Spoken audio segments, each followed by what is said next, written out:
Todo bien, Israel, y hoy voy a revivir las últimas 24 horas de Jesús en Jerusalén. Y estamos acá.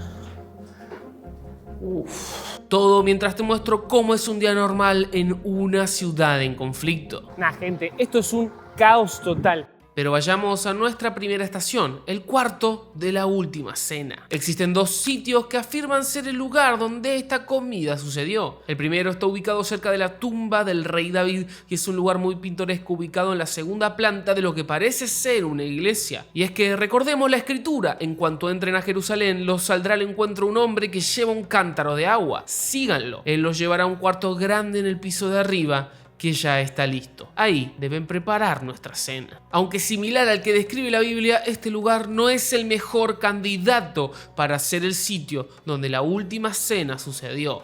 Ese lugar es la iglesia de San Marcos. Bien, amigos, estamos dentro de la iglesia de San Marcos. Es súper interesante porque este lugar presumiblemente también fue la casa de Marcos, de uno de los evangelistas. Fue la casa que sirvió como lugar y espacio para celebrar la última cena. Supuestamente el cuarto está arriba, es la otra alternativa, así que vamos a revisar. Bueno, amigos, esto no me lo esperaba. En lugar de tener que subir para visitar el lugar de la última cena, vamos a tener que bajar. Y eso me hace creer que esto es más posible que sea el lugar, ¿no? Porque acá como Jerusalén está encima de un monte y se ha reconstruido un montón de veces como venimos hablando, tiene sentido pensar que hay que bajar para ir al cuarto de la última cena en lugar de subir. Así que estoy bastante emocionado. Estamos en medio de una catedral, de una basílica. Y ahora, aquí atrás está la escalera en la que tenemos que ir, en la que tenemos que bajar. Saliendo de ahí está como esta especie de espacio. Hace un frío acá. Yo no puedo explicar el frío que hace. Es como un espacio bastante nuevo. Son unas grutas re profundas. Esto está muy, muy loco. Esto es algo que no esperaba. Verdaderamente casi no vengo a este lugar y menos mal que vine porque es una locura. Y acá estamos. El lugar de la última cena. ¡Wow!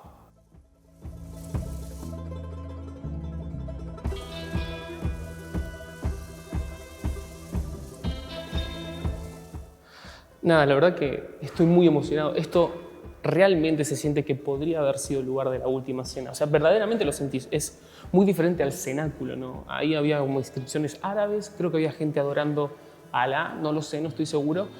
Pero acá la vibra es otra, es subterráneo, estamos como 3-4 pisos, bueno, tanto no, estamos unos 2 pisos debajo de la calle y tranquilamente se siente que la última cena pudo haber sido.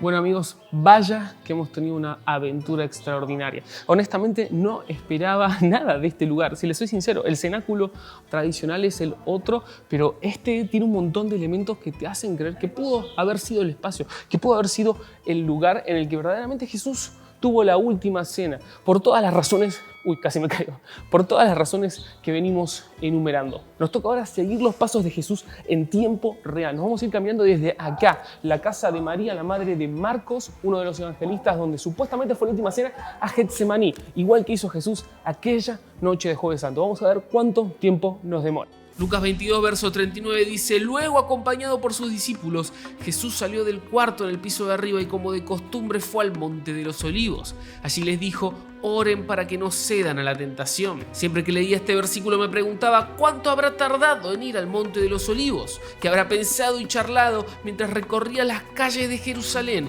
después de comer la última cena en aquella noche. Hoy vamos a intentar averiguarlo. Ahí estamos, iniciamos. Vamos ahí. Para que se den una idea, estoy cambiando a ritmo normal, tranquilo, porque también pienso que la caminata fue de noche y fue después de cenar. Entonces, verdaderamente me los imagino un poco pesados a Jesús y a los discípulos con la barriga llena, con la... ¡Hola! ¡Esa! Con la barriga llena, un poco, no sé, más para dormir, ya era de noche que otra cosa. Honestamente no es difícil de entender por qué Pedro y los discípulos se quedaron dormidos.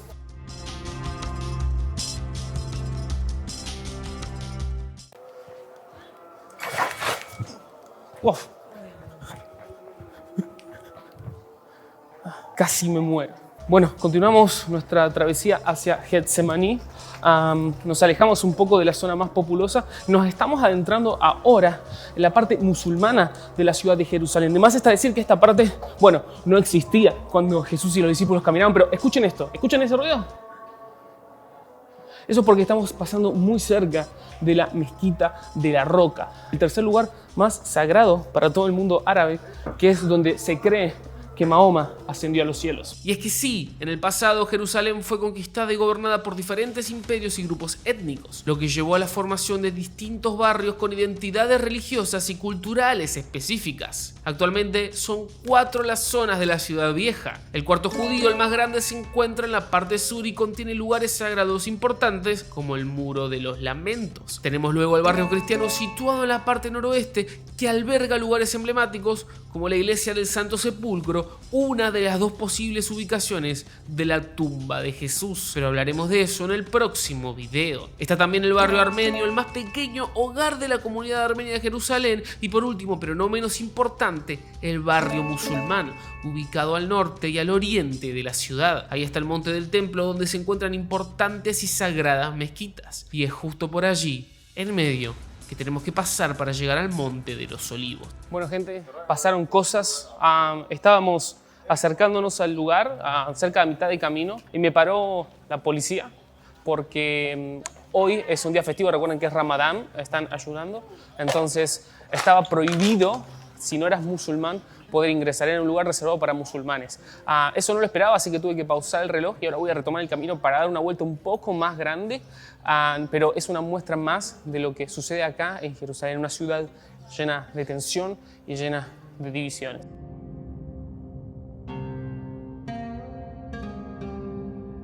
Bueno, costó un poco, pero ya estamos en camino de vuelta, nos hemos abierto un poco, por lo que más o menos volví a poner el reloj a la altura en la que deberíamos estar. Llevamos unos 12 minutos de caminata y tengo que decirles que se siente, o sea, verdaderamente el hecho de que Jerusalén esté en subida hace bastante difícil hacer tan solo 100 metros, porque verdaderamente se vuelve algo pesado.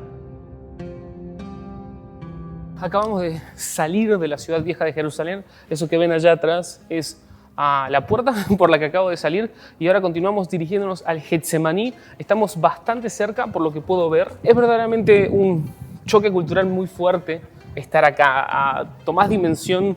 ¡Uy! Bueno, gente, pensé que no lo iba a decir nunca. Amigos, llegamos al Getsemaní.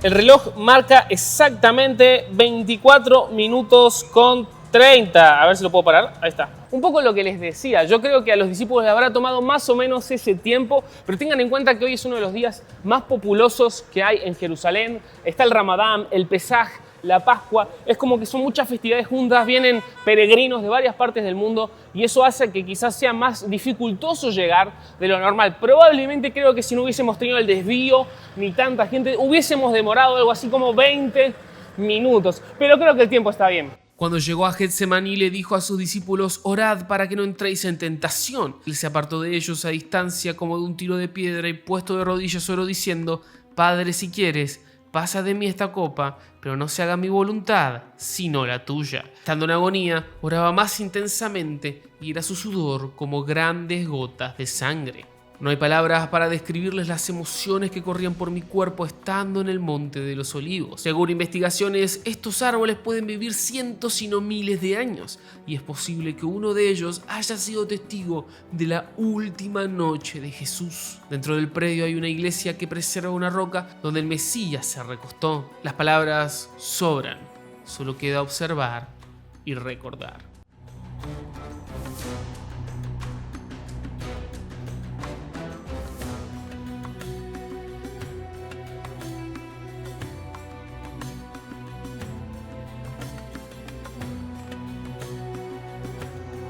Bueno, gente, paramos un segundo a descansar, a tomar algo de agua. Como les decía, caminar en estas calles es verdaderamente agotador. Ahora mismo estoy en una de las bajadas más pronunciadas. Nos toca ahora seguir con las últimas horas de Jesús, haciendo ni más ni menos que la famosa Vía Dolorosa. Vamos a visitar el lugar donde estuvo prisionero de Poncio Pilato para luego recorrer el Vía Crucis, el camino que hizo con la cruz a cuestas hasta llegar a la tumba vacía.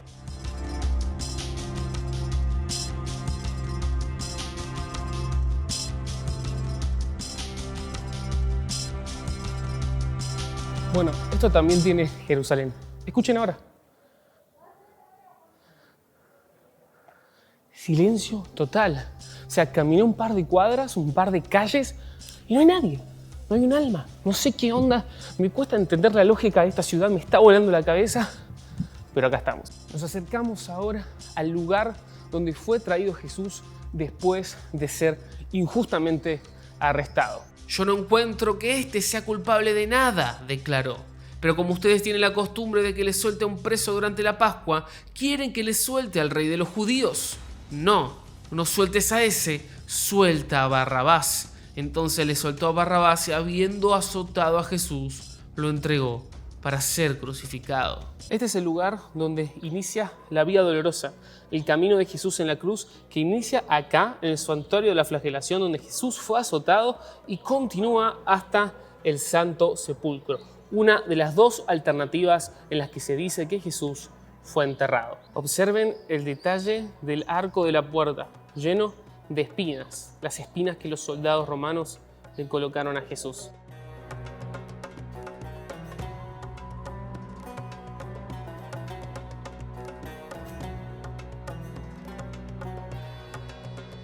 Llegamos a un lugar muy especial que no está dentro del mapa de la Vía Dolorosa, pero que está acá delante de nosotros, que es la prisión de Jesús.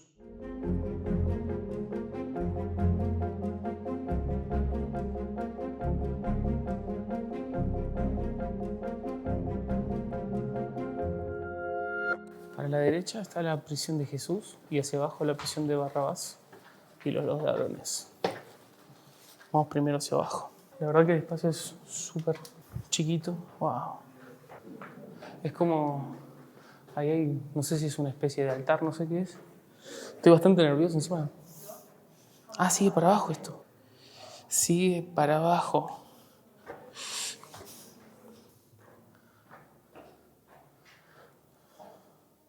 Wow. Esta, en teoría, es la prisión de Barrabás.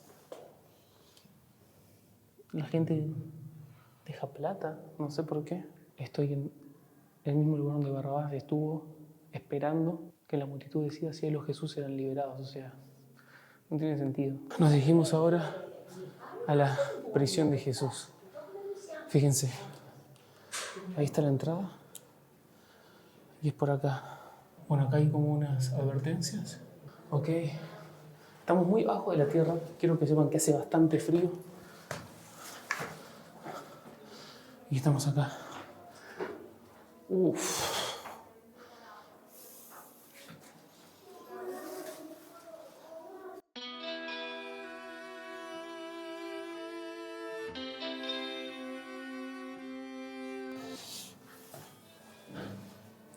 Ahí hay como un banquito. Se ven unas cadenas. En ese como banquito es como donde se sentó Jesús. Y acá, no sé qué será esto. No sé. En ese momento no lo sabía, pero estaba diciendo todo mal. Verán, ese banquito no es donde se sentó Jesús, es donde se sentaba su guardia. Jesús fue sentado y encadenado de manera horrible en esos agujeros, así.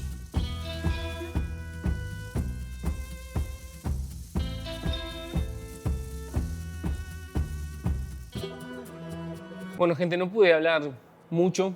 Un poco por esto de que es un lugar sagrado y que eso verdaderamente te hace sentir que no tenés que hablar, como que molestás hablando, pero no fue solo el hecho como de sentirte extraño hablando en un lugar donde todo el mundo está callado y solemne, sino que verdaderamente me movilizó. O sea, imaginarme a Jesús encadenado ahí como un inocente, a mí me voló la cabeza y, como les dije antes, hemos estado ya en el lugar de la última cena, hemos estado en el Getsemaní, donde Jesús sudó sangre. Comenzamos a recorrer la Vía Dolorosa, pero en ningún lugar hasta ahora me había impactado tanto como ese sitio, como el lugar donde Jesús estuvo encadenado. No tenía palabras. No sé si la cámara lo habrá captado bien, pero honestamente no me importa porque algo me pasó ahí adentro, loco. Algo me pasó. un día como hoy, hace más de 2000 años, Jesús fue crucificado acá porque este es el Gólgota, este es el monte Calvario.